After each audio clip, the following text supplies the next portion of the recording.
the window opened and the machine gun was pointed out at me. Envelope with 2 bullets inside. This means you have a few days to get out, or these are for you.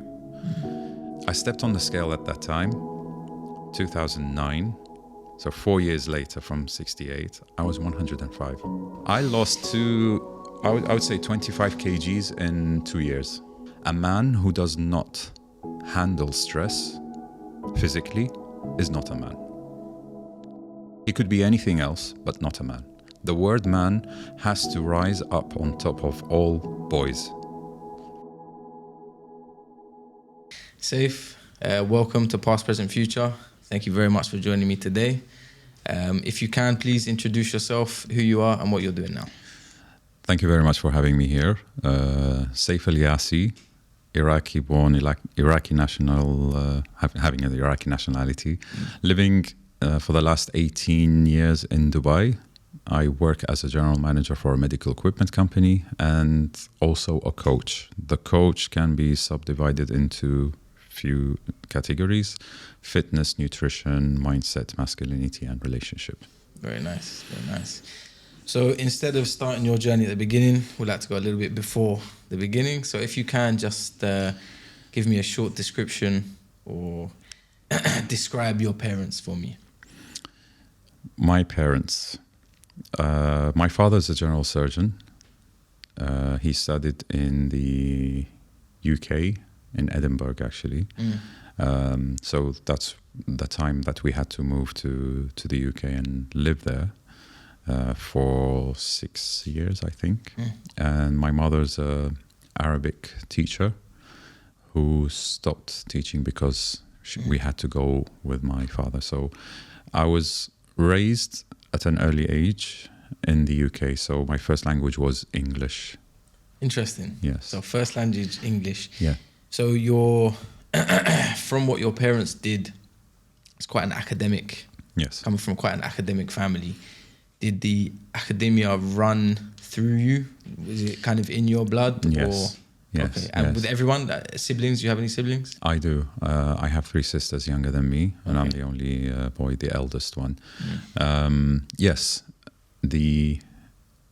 It's a very academic environment. Books, lectures, academy, PhD. It runs through the whole family around me, not just my father. Amazing. Yeah. So born in Iraq. Born in Iraq. And then moved to London at what age? Very young age, I think 2, 3. Okay, so actually... I opened my eyes. You opened your eyes in London, really? Yes. Whereabouts in London were you? Woolwich, next to Greenwich. Okay, yeah. so south, east, southwest? Somewhere, like I think that. so. Okay. Yeah. And how was that? I mean, there wouldn't have been a culture shock for you, but I'm assuming in the house would have been an Iraqi household. Because both parents Iraqi. Yeah. But then how did you feel living in London? Did you feel quite settled? Did you feel like you fit in at the time? The moment I started realizing what's happening around me and remembering until this day, like the very early days, I felt very comfortable there. I was adapted because I think I was very young. So young, yeah. So when I started going to school, it was already there. So it was an international school. So there were many different nationalities. Yeah. So, and I think they have a smart system over there at that time. We're talking about early 80s. They know how to capture the child and make an environment healthy for them. So I felt like very much welcomed at that time. And it's the opposite when I returned back to Iraq in the 1990. I felt uncomfortable. And what age was that? How old were you? I was 10. 10 years old, okay. Yeah. 10 years old in England, you're about to go into secondary school, which is already, I mean, at that age, you are mature enough to kind of make decisions and be very aware of your surroundings. Yeah. So how was that? Were you warned? Were you told, okay, we're going back to Iraq, this is what's happening? Or did it feel like it happened so quickly? It happened so quickly, but I was very much excited to see the relatives there Of course. because we're more of a family oriented. You know, Iraqis are all about family and gathering together. It's very warm, and like I haven't seen them for years. In those years from 2 until 10, Yeah. had you been back to Iraq or no? No. Okay. Wait a second. I think we did, but I cannot recall. Okay. I think me, my mom, and my sister, we did go for a few days, yes. What's interesting sometimes with people who migrate as a family, once you move from, for example, Iraq to England, people become automatically more patriotic of back home. Yeah. So as a kid who doesn't remember Iraq, you're probably hearing your parents talk about Iraq and, you know, your family in Iraq. So there's kind of this excitement, I guess, about Iraq and this... It wasn't about Iraq. I never heard anything about Iraq. I heard Okay. a lot about my relatives and like every Okay, so- single individual. And I was like excited to meet my grandfather, my grandmother, and how she was raising me when I was like very young, like an infant. And then my auntie, who was like my elder sister, who was looking forward for me to come back, and my sister as well. And then, like this was my small Iraq that I was looking for. I didn't know anything about Iraq Of course, at that time. makes sense, right? Yeah, And makes even my sense. parents, like the only thing that I know about Iraq is like we speak Arabic and we had to speak Arabic. And I still remember like me and my sister, we were arguing and the argument was at our room in English. And I remember my father was very angry.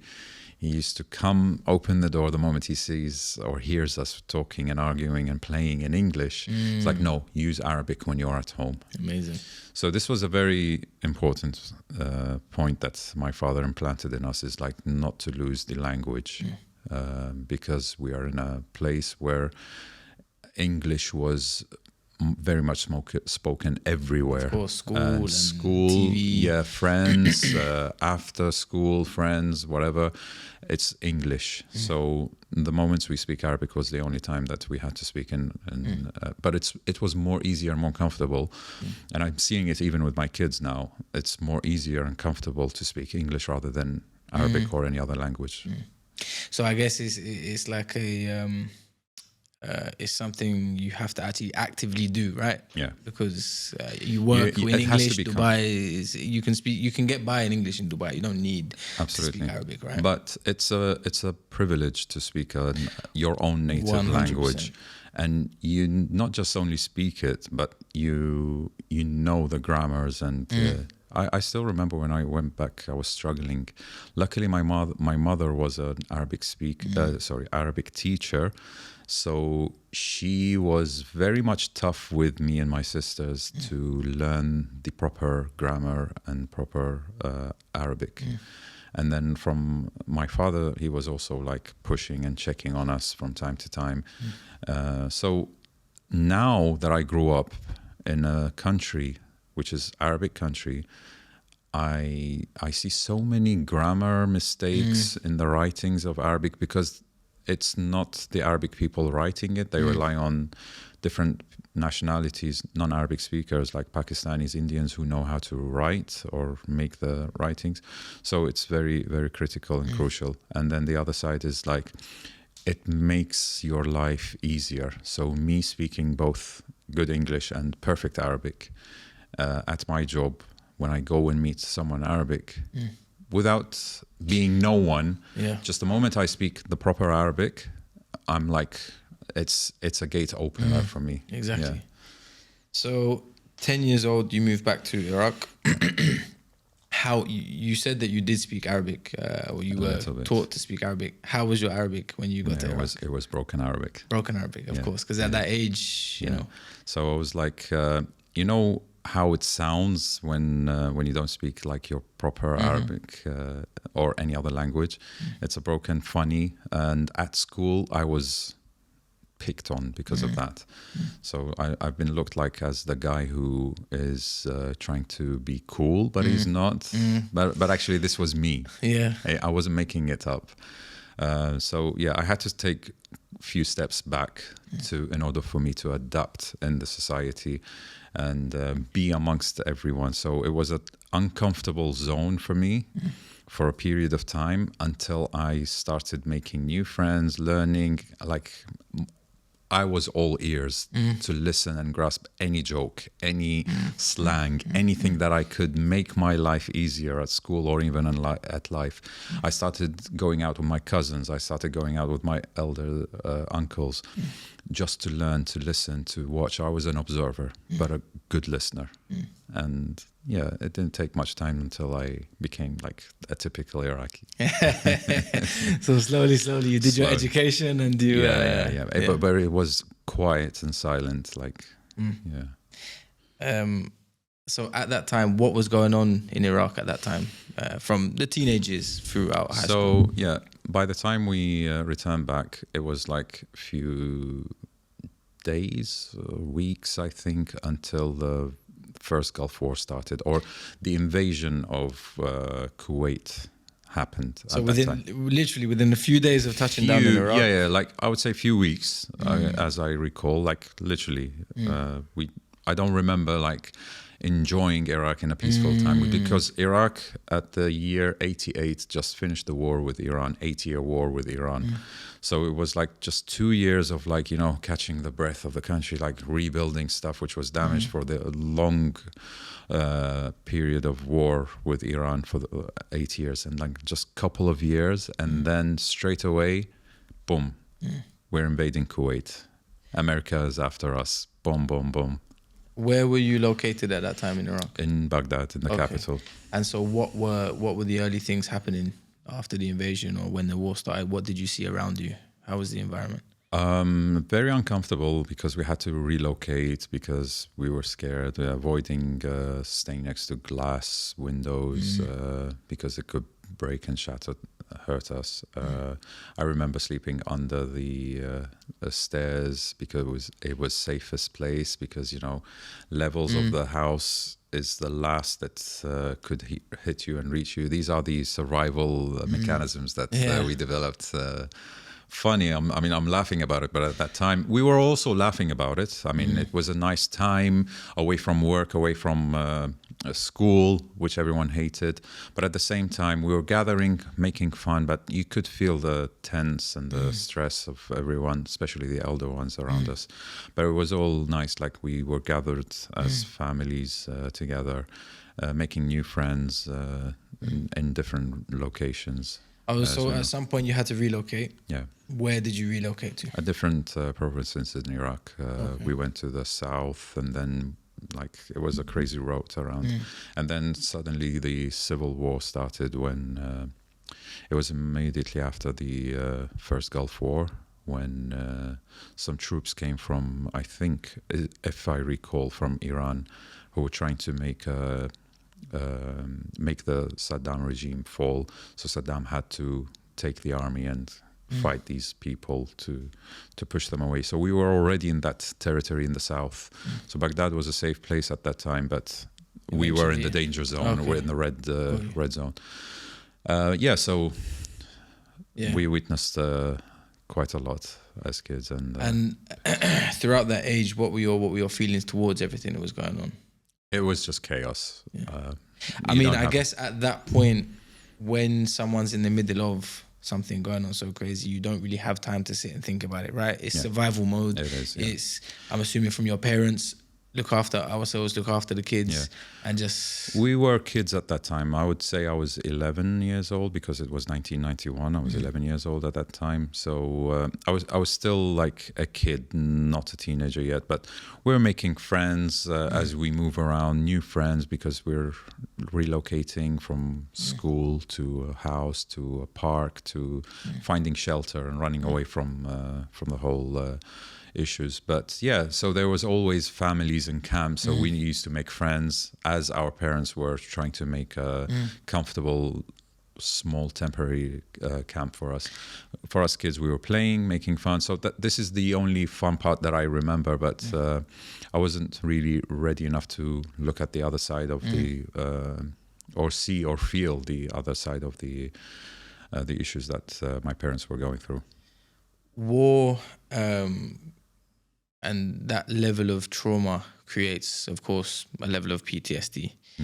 Do you feel you have or have had suffered with the level of PTSD because of the years that you were kind of experiencing that?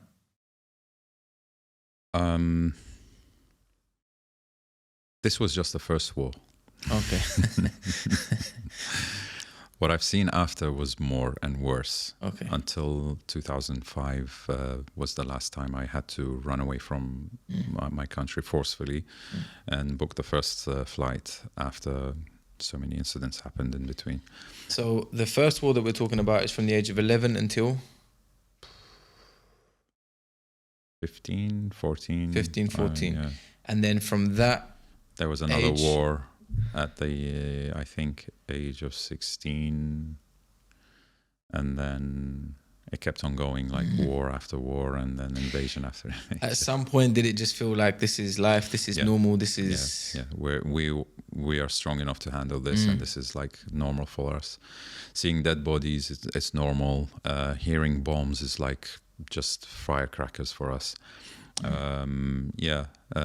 Not having a normal life that like what I'm living right now here in Dubai, this was absolutely normal for us at that time. We used to hear from our parents what a normal life used to be.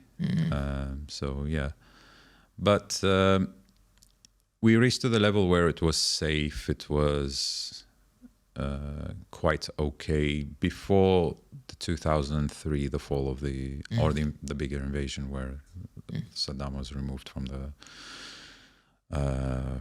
government. Before that, we were kind of like okay, so we were thinking we were okay, and then it's controversial. Of course. We were safe. We did not have any like immediate ethnic, threat or immediate. Yeah, we did not have any ethnic wars. We did not have any civil wars in between. Saddam was taking control of the majority of the variety and diversity of the Iraqi people, religion-wise, ethnicity-wise, or different backgrounds. He was grasping everything at one big, strong hand. But that was on the other side where we were isolated from the world outside. Traveling was like kind of a dream for a person to go out. I still remember internet when it was launched outside globally. It took us quite a lot of years until it reached. Mobile phones, when it was launched, for us Iraqis, we held our first mobile. I held my first mobile, one of the first to have the mobile in Iraq, in 2004. Before that, we had nothing. Satellites, nothing. No one was allowed to have a satellite before 2003. So we were kind of isolated, but we were thirsty for knowledge. We were thirsty for looking at what the world is doing. What is internet? The moment internet was opened, you see everyone is an expert in internet. It was so fast that they're very smart in catching and grasping what's there. Mobile phone, everyone, my cousins, they didn't finish high school, but they're experts in fixing, and they're mobile experts building, these mountains of or the antennas for the government to spread the network around. That was like the beauty of. I would be a little bit biased here, but the beauty of the Iraqis were very, very smart people, despite whether they finished their education or not. But just give them a little bit of info, and they're experts straight away. They know, they catch it very quickly, very, very quickly. So yeah, I mean, after the year 2003, it took us a year until we adapted to what's going on. Like, okay, it's safe to go out. From 2004, mobile phones were straight away there. Every house in Iraq had a satellite. The people who sold satellites at that time became millionaires at the moment, because that's how they were hungry for this. They were thirsty, like, oh, let's see what's happening in the world. Of course, you would be. Wow, It's channels. human Wow, nature. we only had 2 channels. That's it. wow, movies, really? What's going on here? Yeah, I could see the entire world. So, knowledge, yeah.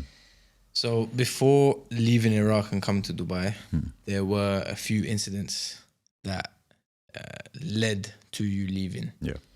What led to it? What was happening at that time? So I finished my university in Iraq as a biologist / biotechnologist, which is like into genetic engineering. And I was at my last days in the university where I got a job offer straight away from my uncle. He's an ophthalmologist in his clinic. So I worked with him as an assistant to handle his clinic, documents, patient flow, learning about ophthalmology. So he wanted to invest in a new machine into what he does, because doctors who work with eye ophthalmologists, they have to use equipment. And so I was investigating. I'm an expert now in internet, so I was Googling, or if there was Google at the time, I don't remember. It might have been Ask Jeeves. I think Jeeves was there. I don't know. Anyway, but I started researching until I found the company that sells these products. So I sent them emails.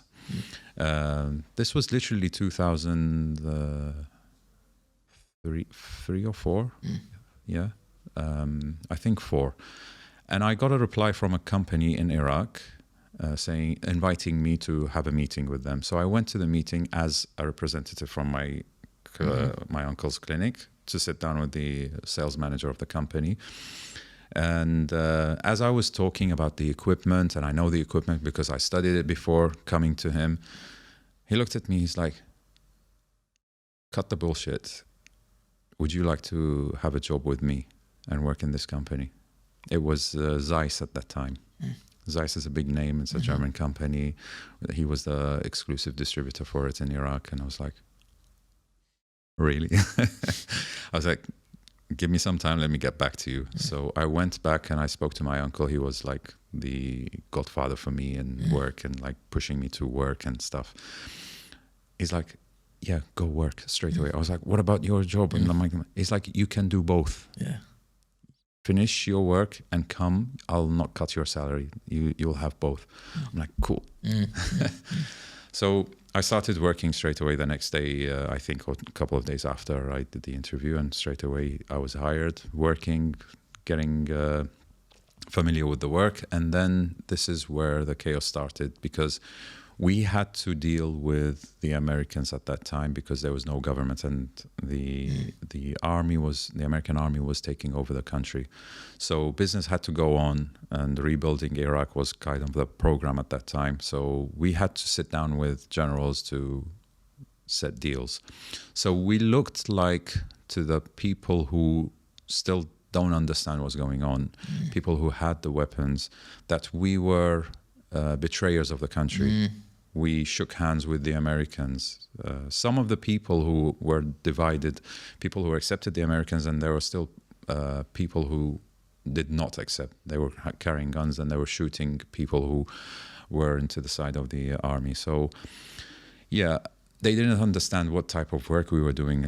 We were not with the army. We were with the country, but we were just doing our job.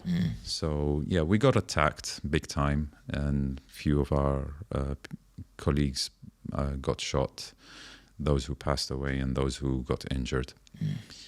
I didn't speak about this incident to my parents, so I got chased one time also by, I still remember, BMW 5 Series.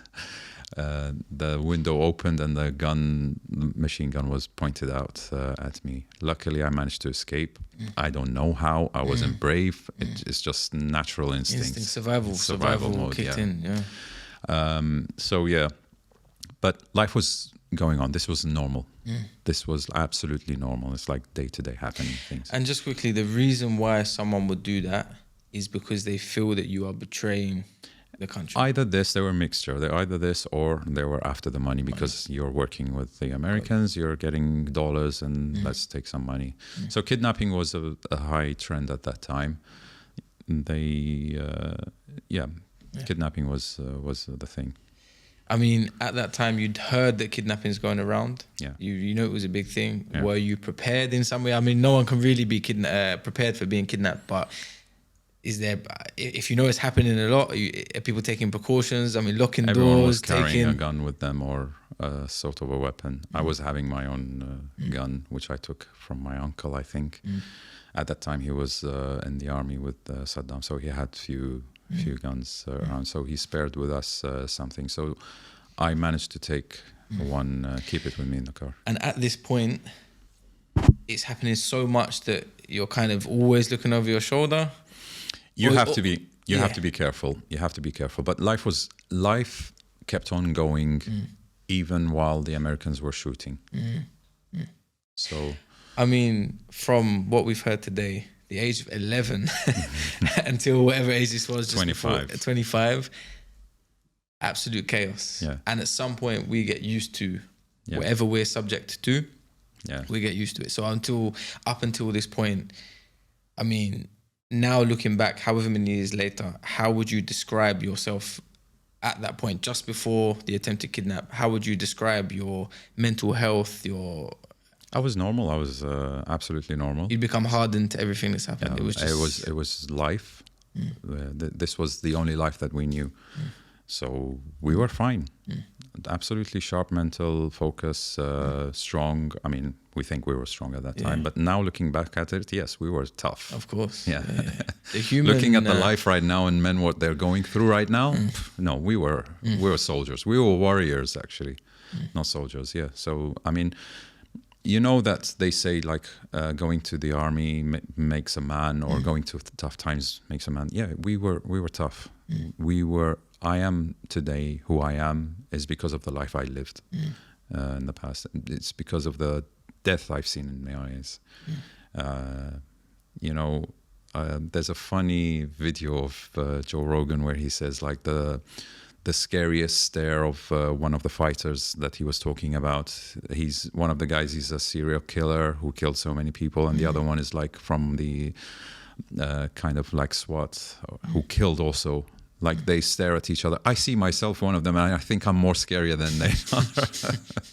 That's how tough I can be. But I mean, life in Dubai made me a little bit softer. Like for me, this is soft life. This is nothing. This is like fancy, spoiled. Safe. Safe. First couple of years, I remember whenever I hear any tire of a car blasts outside, I'm like, what's happening? Yeah, there's something outside. Until we managed to adapt, but yeah. So, okay, you moved to Dubai after this incident. Off camera, you were saying that you had an uncle, I believe, who was here.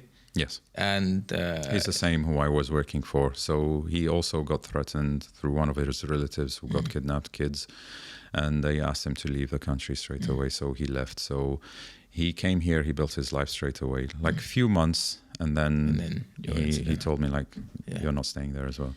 So you moved to Dubai in 2005? 2005. And was it just like an instant, deep breath, or like an instant relaxation? Or I came to Dubai saying that, okay, it's just, we're going to stay here for 3-6 months and then things will go good back and we're going to go back, or I will just go finish my study somewhere else abroad. And the rest is history. The rest is history, exactly.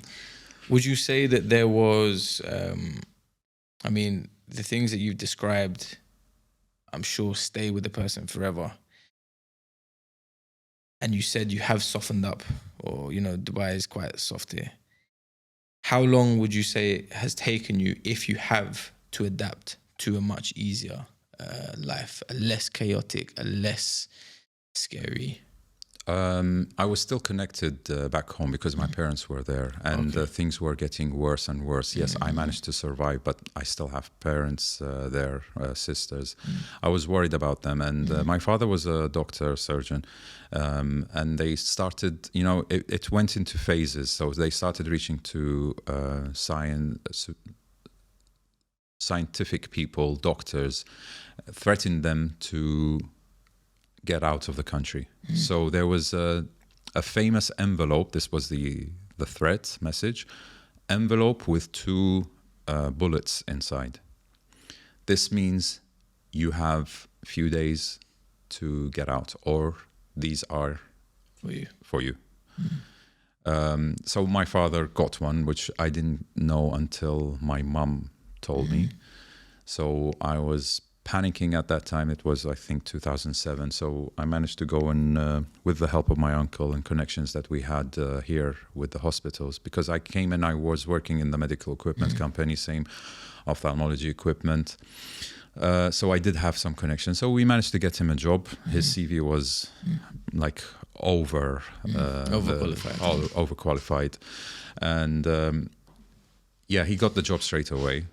It was a compromise, but whatever, it's fine. He can make a living. Let's stay here. So he got his 3-year visa, and they were safe and sound during this phase.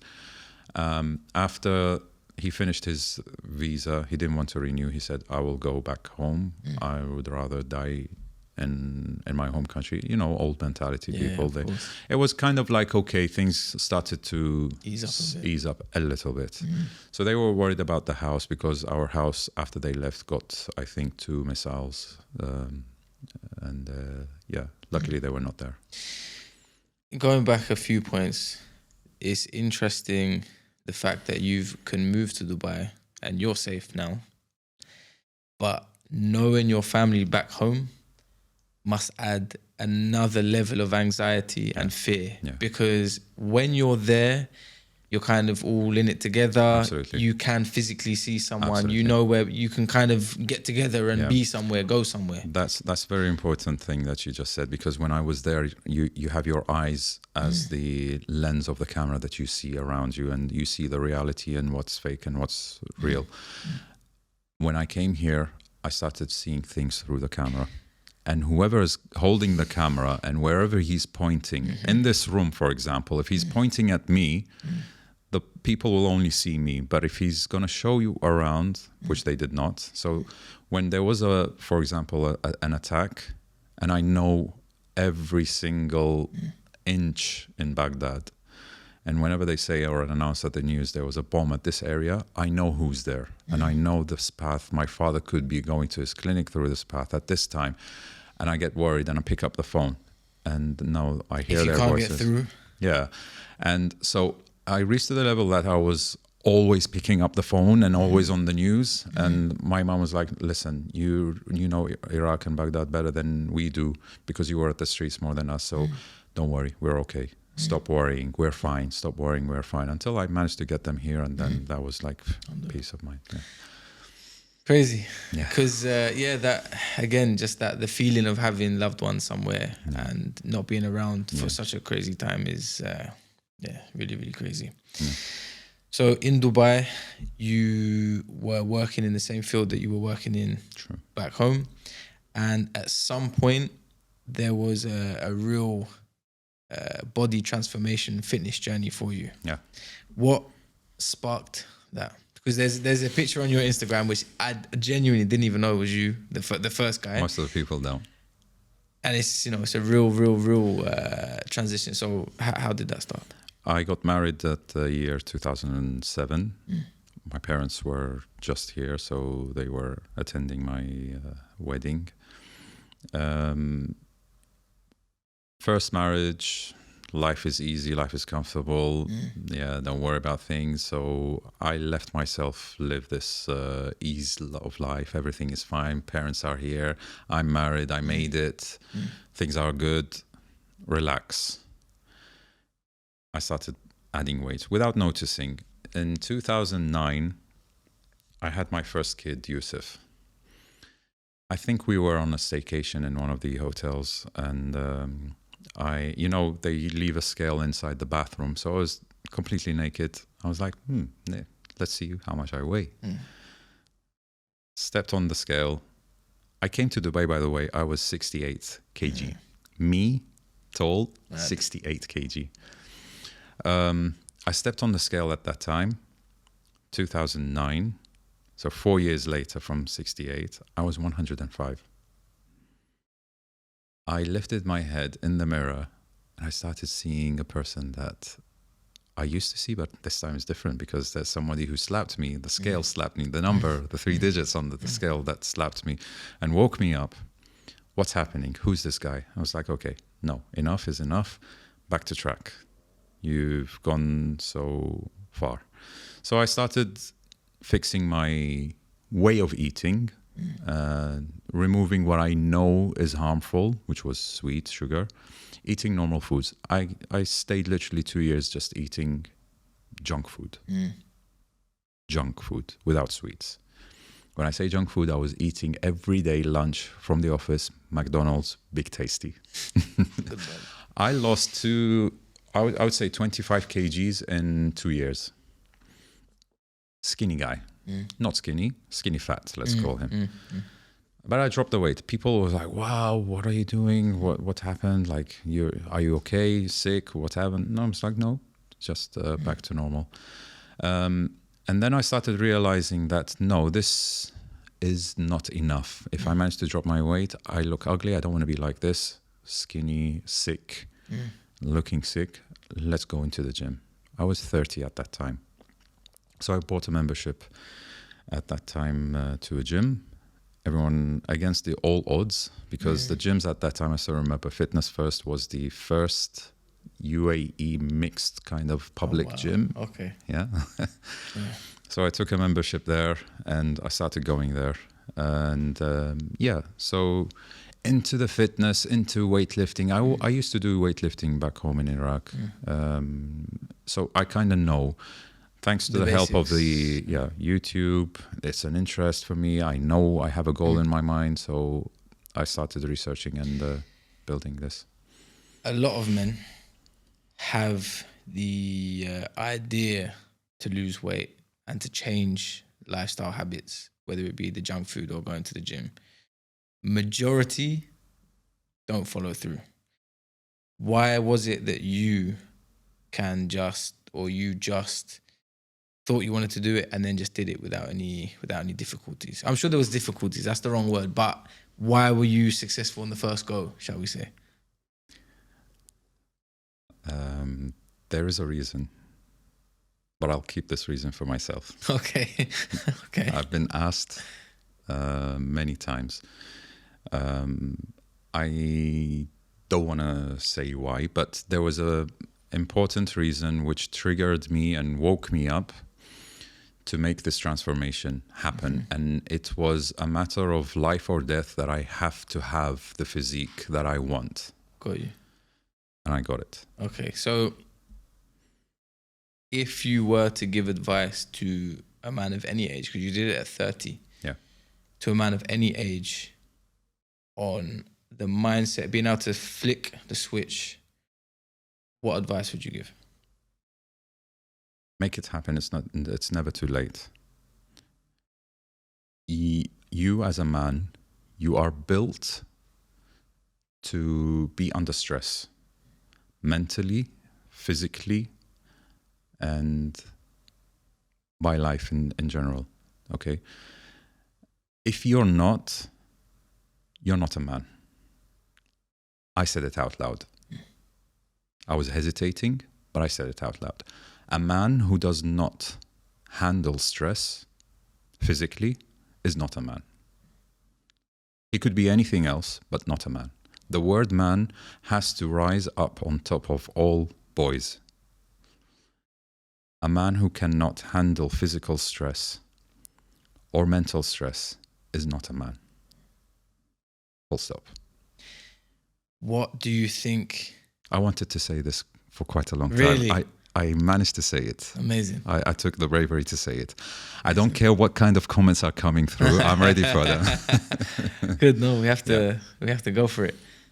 What do you think is the thing that's holding guys back? Because inside all of us Soft is life. Soft life.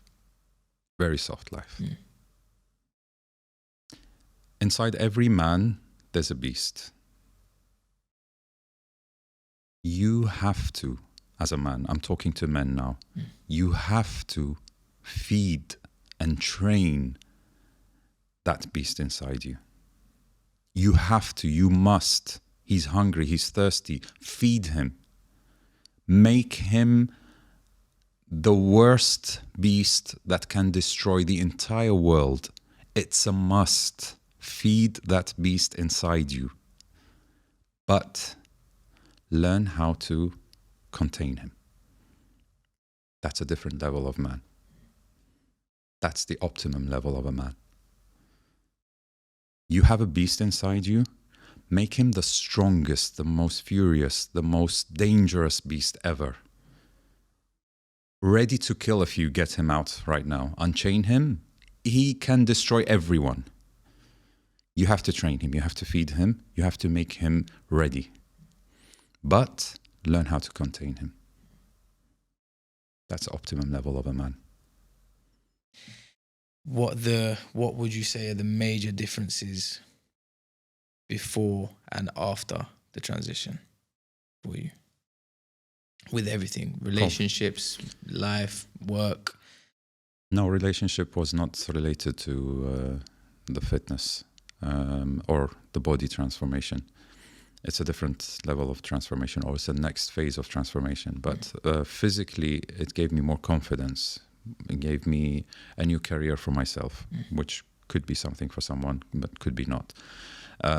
I started finding or discovering, I always wanted to know who I am. What is my purpose in life? And to be honest with you, I became successful as a salesperson in medical equipment because I was forced to. It was an environment of, I had no other job but this. This is something that I was trained for back home. So I had to make a living, so I had to become successful. And my name right now is rising on top of the salespeople in terms of medical equipment, of ophthalmology. When you say my name, everyone knows who I am and everyone knows where I work at. Throughout these 18 years, I succeeded. But ask me, do you like it? I'll say no. But I made a career out of it. So I was always looking for my purpose. What was I? Who am I? And it was walking side by side as I was transforming myself, this fitness journey, which came later on. So as I started changing myself, people started noticing the change. Close people, colleagues, relatives, friends, people I meet at the gym because I was spending more time at the gym. So people started asking me questions. How did you do? Why? I've been here more than you. Why is it with you that you're changing, not me? What are you using? What are you taking? Which I wasn't. So I started lecturing people or giving them tips or advices which I had from my experience. It was nothing based on any science or anything that I had studied. So I was like, okay, this could be something. Let me just go and study something. So I started studying and getting certificates because people love a person who talks, wow, what are you? I have a certificate. Yeah, I could say bullshit, nothing. And by the way, take my certificates and wash them, throw them in the garbage, because the knowledge that I have today, it did not come from the certificates that I have. But it's there. They helped me get on the path with solid confidence. It's a different level of confidence. So body transformation gave me this confidence, gave me this career that I have today, gave me the path that I was seeking for, at least the beginning of it. So yeah, confidence, and made me discover what it is. Like the beast that we were talking about a while ago, I started feeding him. You know, I went through the divorce during this transition of my body, so it was therapy for me. I was like, you know, I wanted to scream, I wanted to yell, I wanted to show emotions, but I cannot because I'm a man. So the only way that I can do so is by going and destroying the gym, destroying the weights, physically, and harming my body on top of the pain that I have. But at least this pain will be rewarded with a good body later on. So this was the analogy of the gym. When I spoke about relationship there, you said this is a different level of evolution. Yes. Describe to me that different level of evolution. 9 years marriage, 3 kids, 2 boys, 1 girl, and it ended up with a divorce. 2016, and it was very painful for me. I always blamed her, not myself. I lost my kids. And when I say I lost my kids, because she took custody of me, and I couldn't see them quite often as I used to go back home every day and see them. So this emotional part was destroying me. So 2 years I stayed without marriage. I heard that she got married, and for me, I was like, okay, move on with your life. Let's continue. So I met my current wife. We're friends at the gym, and we started dating, starting going out, until I kind of felt like my behavior is the reason that could made me lose the current wife that I have. And this is something which is strange, because they're two different women from two different backgrounds, two different cultures, mindsets. How come they're identical? There's something similar, but they're yet totally different. Then I started thinking about, is it me? Because I used to hear this from my ex, like, I'm your mirror of your behavior. And I never really thought about this word. So I was like, really, is it me? I mean, women say that a man is, I mean, we are the mirror of a man. So let me try, because I didn't want to fail again. I hate failing again. You fail one time, that's fine, but again, no, there's something wrong with you. So I swallowed my pride and my ego for a second as a man to become that person that this woman wants. I started seeing differences in the behavior, which is exactly what I want. I have already stress. I don't want more stress. I need peace of mind. I need a peaceful life. I need a happy life. So I started changing and adapting, experiment after experiment, one after another. I started seeing good results, amazing results. A person who's in front of me is more supportive. Give me an example of one of these experiments. I can't think of an example, but I said it. It's swallowing your pride and your ego as a man. That when we are talking right now, me and you, we think different. I mean, we think alike, and we talk alike, and whatever I would say, you would understand me. But when it comes to a woman, you're dealing with emotions. It's different. I always thought that a woman is like a friend, a guy friend. So my logic, my 1, 2, 3 is 1, 2, 3 for her, but it's not. It's ABC. Could be 3, 2, 6. You never know. The pattern is different there. So to be honest with you, what taught me, the real thing that taught me is my daughter from my ex. So 2 boys and 1 girl. I stayed with her only for a year and a half almost, or less. I noticed that she started behaving like an old woman, and she cries and falls down, and I tell her, no, this is not right.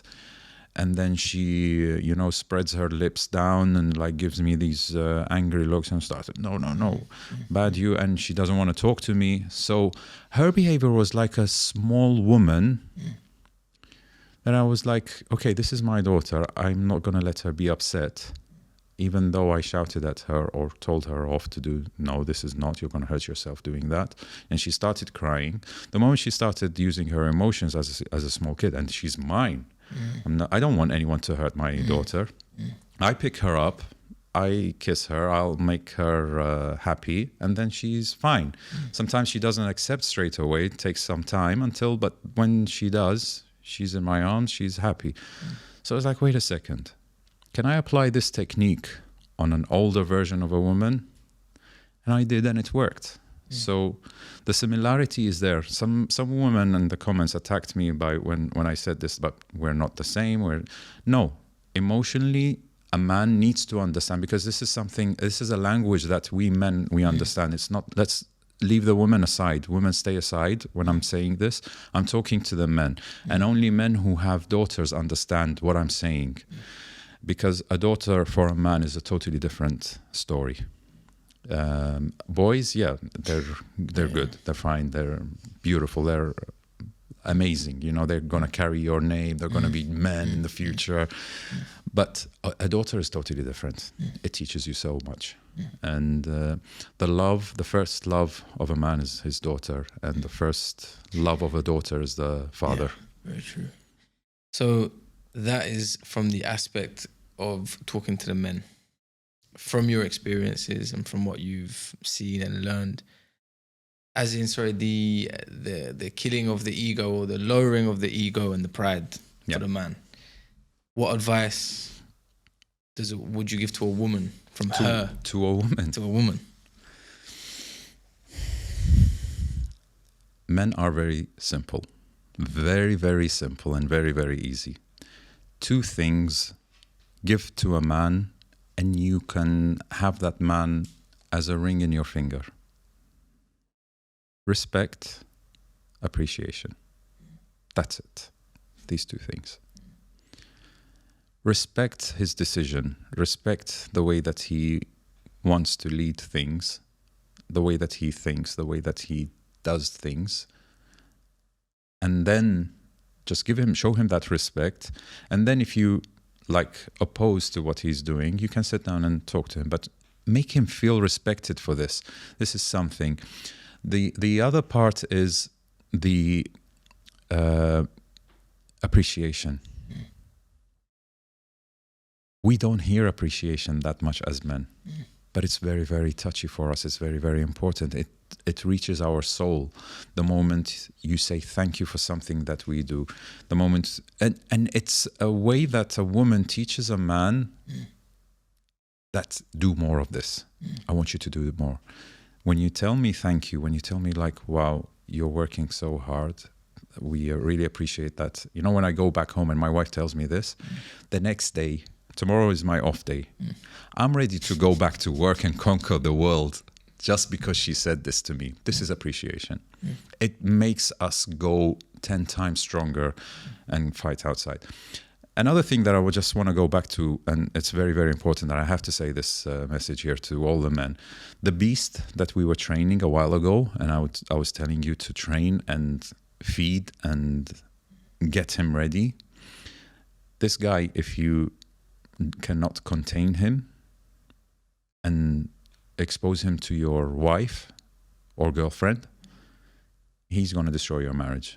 Leave him outside. Let her know that he is there outside the house. Make her know. She has to know. She has to see that beast, but outside, not with her. When you're with her, you're a small little puppy. That's it. Amazing. Now, these things, do you feel like these advices that you've given to both sides, do you feel like they are within human instincts, or there's something we have to be taught? And the reason I ask is because now, maybe it's been going on forever, but it does feel like a lot of marriages, a lot of relationships are either toxic or ending. Do you feel, why are people not doing what you're talking about? Soft life. And the bond between a husband and a wife is very, very important in raising new generations. Most of the families have been destroyed, and the effect is the new kids and how they grow up. There are people who are divorced and they have good terms in raising their kids, and priority for them is raising the kids. Thank God. I mean, me and my ex, she's doing an amazing job with my kids. The last time I saw them, they're very well raised. And me as a father, I'm trying to do my best to keep up with what she's doing and as my part. So it's very, very important in terms of raising the kids. But it's a man's responsibility. Most of the divorces is a man's responsibility. Men are soft. Men are weak. When I say men are soft and men are weak, I'm not saying physically. I'm saying mentally. Their ego is higher. Their beast could be probably all over them. If he's fed, he could be just hungry. He's not fed in the right way. So you see the analogy that I'm trying to say, like the beast is the aggression in the man. Okay, learning how to contain and master that and pet him, you are only raising up. You're not downgrading yourself by hiding that beast. You have a beast. How strong are you to have a pet beast? Who are you to contain in chains a pet beast? Walk with a lion in the streets. Everyone will fear you more than the lion, because you learned how to contain that lion. And I'm talking a different level of a lion, a beast inside you. So when you think that you're strong as a man by letting that aggression outside in public, with your friends, with your family, with your partner, you're not a man. You're a boy.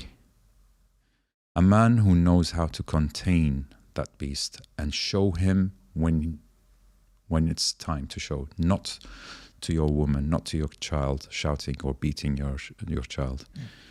Learn how to emotionally treat your wife right, and then, if needed, show the other guys the beast when it's ready. So for the future, is there any projects you're working on? Is there anything that you're kind of moving towards now? Towards raising boys to be men. Okay.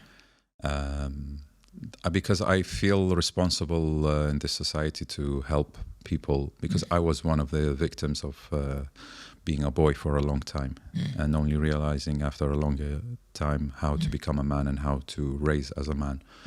And people call it maturity. I call it becoming a man, like an optimum level of a man.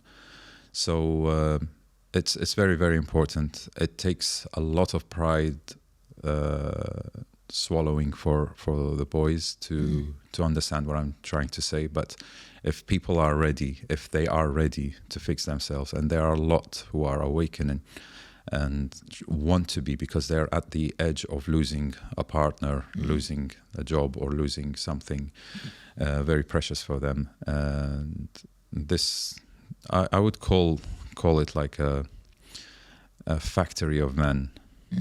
That this is the new project. And is this an online project? It is an online and one-to-one also project. Very interesting.